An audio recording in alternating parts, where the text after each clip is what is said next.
ফজলুর রহমান নিজের আবার তুমি মুক্তিযোদ্ধা খেলাও শালা গাবুর, তুমি বেটা বাল রহমান হারামজাদা হুবড়ি, তুমি ওখানে গেছো কেন? কথা বলতে পারো না?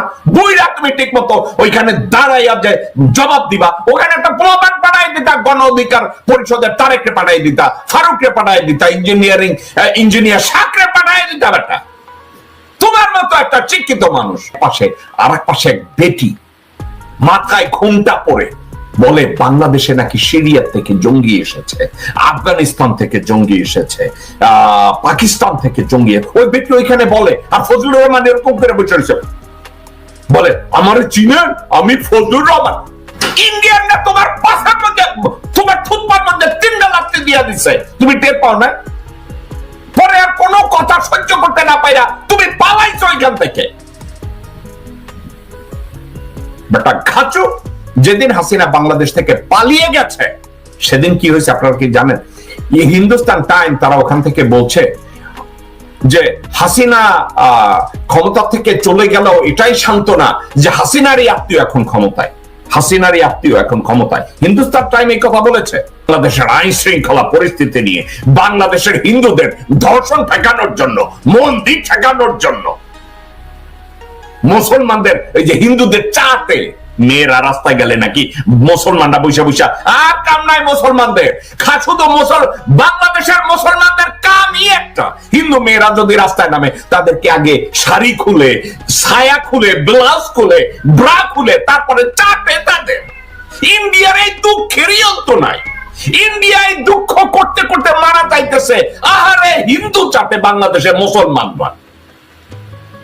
কত জঘন্য এসব মিথ্যাবাদীরা, যেখানে মুসলমান নামধারী ছাত্রলীগের পোলাপানরা নিজেদেরকে এখন হিন্দু বানায়। তারা যেভাবে করে, যেভাবে যা কিছু করে, যেভাবে বাংলাদেশকে যেভাবে পোট্রে করে, আমি অবাক হয়ে গেলাম প্রশান্তের পাঠানো ওই ভিডিওতে। ফজলুর রহমান এক পাশে আর এক পাশে এক বেটি মাথায় ঘুমটা পড়ে বলে বাংলাদেশে নাকি সিরিয়া থেকে জঙ্গি এসেছে, আফগানিস্তান থেকে জঙ্গি এসেছে, পাকিস্তান থেকে জঙ্গি, ওই ব্যক্তি ওইখানে বলে। আর ফজলুর রহমান এরকম করে বসে বলে আমার চিনেন, আমি ফজলুর রহমান। আমি দেখলাম ভারতের রিপাবলিক টিভির একটা টক শোতে গেছে, টক শোতে যে ওখানে তাকে উলঙ্গ কইরা দিতেছে। আপনি কি জানেন এই ফজলুর রহমান কি করতেছে? ফজলু বাবু এরকম করে কথা বলে, ফজলুর রহমান বাবু। এই বাবু তাকে 10 বার কলা বলার পরে এই হুবড়ি টের পাইছে যে তারে বাবু ডাকতেছে। পরে কি মোর নাম ফজলু বাবু না, মোর নাম ফজলুর রহমান। দর্শকবৃন্দ, উনি বলেছেন না ফজলুর রহমান। একেবারে উলঙ্গ করে ওনাকে ছেড়ে দিল, কোনো কথার জবাব ঠিক মতো দিতে পারে না। কয় ভূগোল, উনি কয় ইতিহাস, ওনারে কয় ইতিহাস, উনি বলে অঙ্ক। এই লোকটা নাকি দূরদর্শী। একে আমি কয়েকবার আমি বলেছি এই লোকটা রাখল জ্ঞান কম। কালকের আমি রাত্রে প্রশান্তের পাঠানো 3টা ভিডিওতে ফজলুর রহমানকে যেভাবে রিপাবলিক টিভিতে উলঙ্গ করেছে, আমি মনে মনে বললাম এদের কি কোনো আত্মসম্মান বোধ আছে? ওনার কি কোনো আত্মসম্মান বোধ, রুচিবোধ, বিদ্যা, কোন চরিত্র, কোন দূরদর্শিতা, এগুলো কি কিছু আছে? তাকে দেখলাম উলঙ্গ করে দিল। এবং পাশে আবার দেখি আওয়ামী এক পতিতা, তার সাথে উনি আবার খুব কেলাইয়া কেলাইয়া কইল আমি আপনাকে চিনি, আমি আপনাকে চিনি, কেলাইয়া কেলাইয়া। এবং ওই ভারতীয় পতি, বাংলাদেশের জন্মগ্রহণ করা ভারতীয় পতিতা বেটি আবার একটা হিজাব করেছে। পরে কি বলে জানেন? বাংলাদেশে সিরিয়া থেকে জঙ্গি এসেছে, বাংলাদেশে আফগানিস্তান থেকে জঙ্গি এসেছে, পাকিস্তান থেকে জঙ্গি এসেছে। এই মাগিকে কেউ জিজ্ঞাসা করবে যে বাংলাদেশে জঙ্গি আসতে গেলে ভারত বাদ দিয়া কেউ আসতে পারে না, ভারত থেকে বর্ডার ক্রস করে আসছে, তো ভারত তখন কার বাল ফল ছিল? মাগি, তুই ভারতে থেকে বাংলাদেশ সম্পর্কে কথা বলছিস। আর আরো একটা কথা বলি, বাংলাদেশের যেসব হারামজাদা লোকজনরা এই রিপাবলিক, এই বিজেপির এই মুরের টিনে যাইয়া বাকবাকুম করতে যায়, কোন এক বাল ছালেগুলোকে টকশো করতে যায়। এদের ব্রেনটা কোথায়?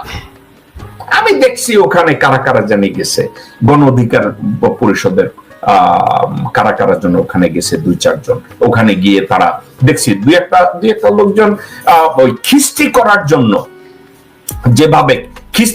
জন্য যেভাবে কথাবার্তা বলে, তারাও তাদেরকে ঠিক মতো ধুয়ে দিচ্ছে। যেভাবে ধুয়ে দিচ্ছে, তো ধুইয়া দেওয়া দেখে আমার কাছে খারাপ লাগে না, আমার কাছে ভালোই মনে হয়েছে।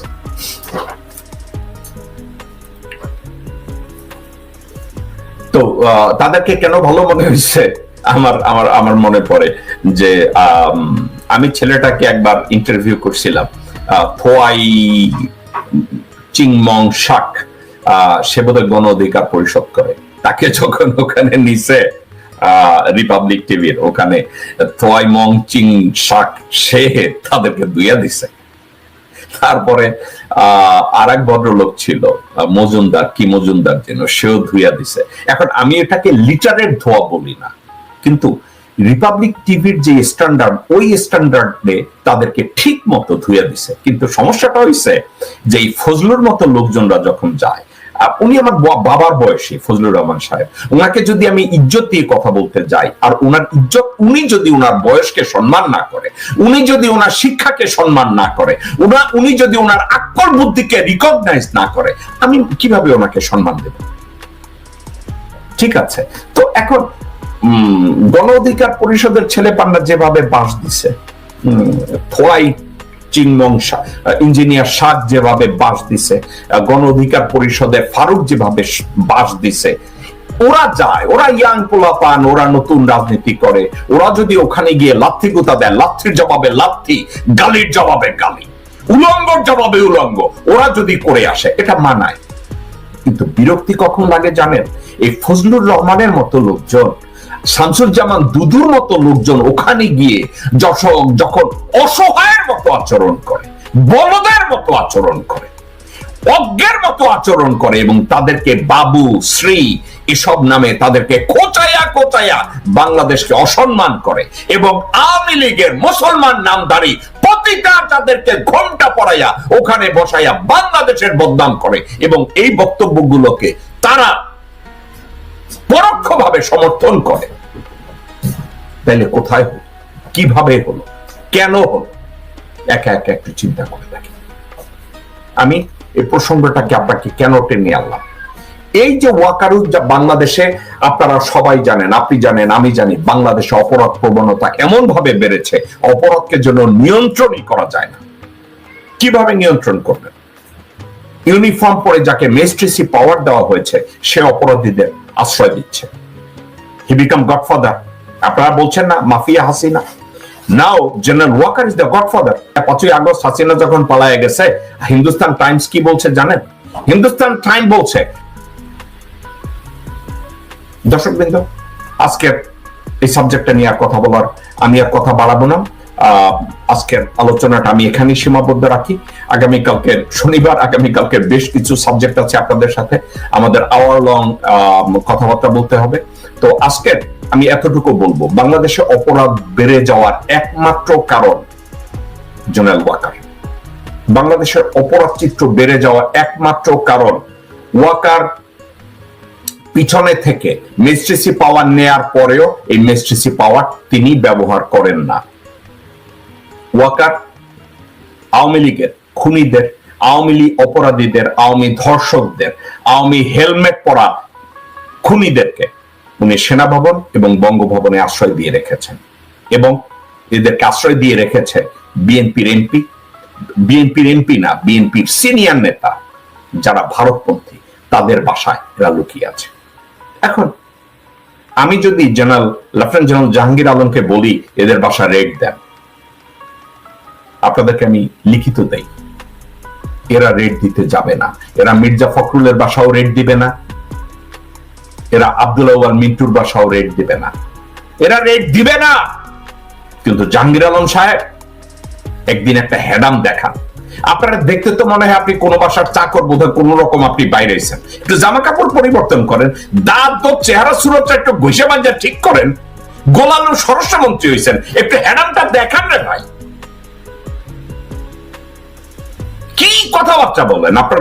আমি তো আপনার কথাবার্তার কোনো উত্তর দক্ষিণ দেখি না। আপনি একটু জামা কাপড় পরিবর্তন ঠিকঠাক মতো লোকজনের সাথে কথা বলেন, ঠিক আছে? এবং কি করতে পারেন জানেন? মিলিটারি পাওয়ার মিলিটারি দিচ্ছে, সে বলছে 30,000 সৈন্য নিয়ে হাই কিছু করতে পারতেছে না। আপনি এক কাজ করেন, একটা স্পেশাল স্কোয়াড দিয়ে মির্জা ফখরুলের বাসায়, আব্দুল আউয়াল মিন্টুর বাসায়, ইকবাল হোসেন টুকুর বাসায়, আমির খসরু মাহমুদের বাসায়, রুমিন ফারহানার বাসায়, সামা ওবায়দের বাসায়, আমানুল্লাহ আমানের বাসায় ধাম করে রেড দেন। আমি লিখিত দেই, আপনি কতগুলো অপরাধী ওখানে পাবেন। আওয়ামী লীগের ক্ষমতাহারা এমপি মন্ত্রী এবং খুনিদেরকে তাদের বাসায় পাবেন। আমি লিখিত দেই আপনাকে। বহু লোকজন, একজন আর দুইজন না, বলেছে, পরিবারের সদস্যরা বলেছে মির্জা আব্বাসের বাসা থেকে আওয়ামী মন্ত্রীরা বাইরে। এখন আমি মাসের কথা বলি না, আমার নিজের সোর্স আমাকে বলেছে সেনাপ্রধানের বাসা থেকে শিরিন শারমিন বেরিয়েছে, পার্কে গেছে। আমার সোর্স আমাকে বলেছে বঙ্গভবনে সে প্রবেশ করল। তো বাংলাদেশে অপরাধ হবে না? আপনি কথায় কথায় বলবেন যে অপরাধীদের যেভাবে বেড়েছে, ডেভিল হান্ট, ডেভিলদের বাসায় ডেভিলরা লুকিয়ে আছে। দর্শকবৃন্দ, এই ছিল আমাদের শো। আজকের যেসব কথাগুলো বললাম, এই কথাগুলো অত্যন্ত টাচি, কিন্তু এরাই বাংলাদেশকে অস্থিতিশীল করার জন্য যা কিছু করার করছে। এবং এরা বঙ্গভবনে বসে, ওয়াকারের বাসায় বসে তারা হাসিনার সাথে কমিউনিকেট করে, হাসিনার কাছ থেকে নির্দেশ দেয়। আপনারা জানেন, হাসিনা নিজে যদি নির্দেশ দেয়, তার নির্দেশ হয় ওরে মাইরা ফেলা, ওরে উলঙ্গ কইরা ফেলা, ওরে রেপ কর, ওর মাথা সাইসা দে, ওরে ন্যাংটা কইরা পা ভাঙ্গা দে। এগুলো হচ্ছে হাসিনার ওয়ার্ড। আমিও হাসিনারে মাঝে মাঝে কপি করি, তো কষ্ট লাগে কেন? আজকে দেখলাম দর্শকদের ভিতরে কেউ কেউ খুব কষ্ট পাইছে। আমি যে বুঝছি বাংলাদেশে মুসলমানদের খায়ালে কোনো কাম নাই, তারা খালি হিন্দু পাইলেই চাটে। আমার এই কথায় আমাদের কিছু আমার দর্শকদের ভিতরে অনেকে বহুত কষ্ট পেয়েছে। কেন কষ্ট পেয়েছে ভাই? আপনারা যেমন ভাবে ইন্ডিয়ায় গিয়া ব্যাখ্যা করেন, কয় একেবারে উলঙ্গ, আমার উলঙ্গ কইরা অমুক করছে। কে করছে? বাংলাদেশের মুসলমানরা। আরে বাপরে বাপ, আমার উলঙ্গ কইরা দিছে। আপনাদের যেহেতু বাংলাদেশের মুসলমানরা রোজার মাসেও খালি উলঙ্গ করে, রোজার মাসেও আপনাদেরকে সাড়ে, আপনাদেরকে কি কমো? কারণ এখন ওই রণধীর জয়সওয়ালও কয় আপনাদের সাড়া বন্ধ করতে হইব।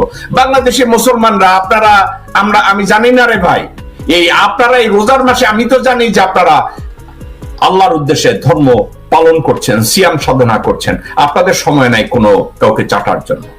আমরা জানি সারাদিন না খেয়ে রোজা রেখে নিজেদেরকে কতটা সংযমী করে জীবন চালাচ্ছেন, কতটা সংযমী হয়ে রোজার মাস পার করছেন। আমি খুব ভালোভাবে, আমি 110% শিওর বাংলাদেশের কোন মুসলমান ভাই কারো কাছে যাবে না কোন একটা হিন্দু মেয়েকে চাপা তো দূরে থাক, বরং তাদেরকে আরো রক্ষা করবে, তাদের মন্দিরকে রক্ষা করবে। কারণ বাংলাদেশের মাটিতে একজন মুসলমানের যে অধিকার আছে, একজন হিন্দু ধর্মাবলম্বীরও ঠিক একই অধিকার রয়েছে একজন নাগরিক হিসাবে। কিন্তু যারা বাংলাদেশকে এই মুহূর্তে আন্তর্জাতিক অঙ্গনে বিতর্কিত করার জন্য এই চাঁদার গল্প দিতেছে, ধর্ষণের গল্প দিতেছে, টুটকি চুলকানোর গল্প দিতেছে, ওদের জন্য আমার সে করুণা হয়। দর্শকবৃন্দ, পাশে যারা থাকে যে কোনো একজন হিন্দু ভাইকে আপনারা সাপোর্ট করবে, কিন্তু ওই হিন্দু ভাইয়ের দিকে তাকিয়ে দেখেন সে কিভাবে বাংলাদেশের বদনাম সোশ্যাল মিডিয়ায় অন্য নামে একটা আইডি খুলে কন্টিনিউয়াসলি এটা করে যাচ্ছে। কষ্টের ব্যাপার, আমরা কাদেরকে বিশ্বাস করব? আরো একটা কথা, শুধু কি হিন্দুরা, মুসলমান নামধারী কিছু বেজন্মা ভারতে গিয়ে ঘুমটা পড়ে ওই ফজলুর রহমানের সাথে এক হারামজাদি, ওকে আমি বলবো হারামজাদি, এক মাগি বসে। আমি অবাক হয়ে গেলাম, বলে আইএসএস এসে বাংলাদেশে ঢুকেছে। হিন্দুদের ঘর বাড়ি জ্বালিয়ে পুড়িয়ে দিচ্ছে, মেয়েদেরকে ধর্ষণ করছে, ওই মাগি বলতেছে।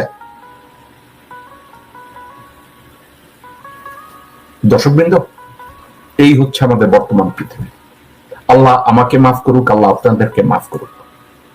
আমি অনেক খারাপ শব্দ ব্যবহার করেছি, করি, আল্লাহ আমাদের সবাইকে মাফ করুক। কিন্তু একটা বিষয় না বললেই না, যে কোনো অপরাধীদেরকে অপরাধী বলতে গেলে ভাই আমি মানুষের ইমোশন দেখতে চাই।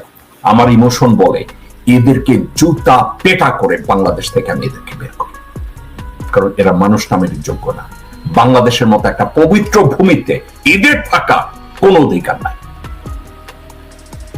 সত্যি কথা বলতে কি, এই কাজগুলো যদি আমার নিজের মা বাবা ভাই বোন করে, তাদেরকেও ঠিক একই কাজ করা উচিত।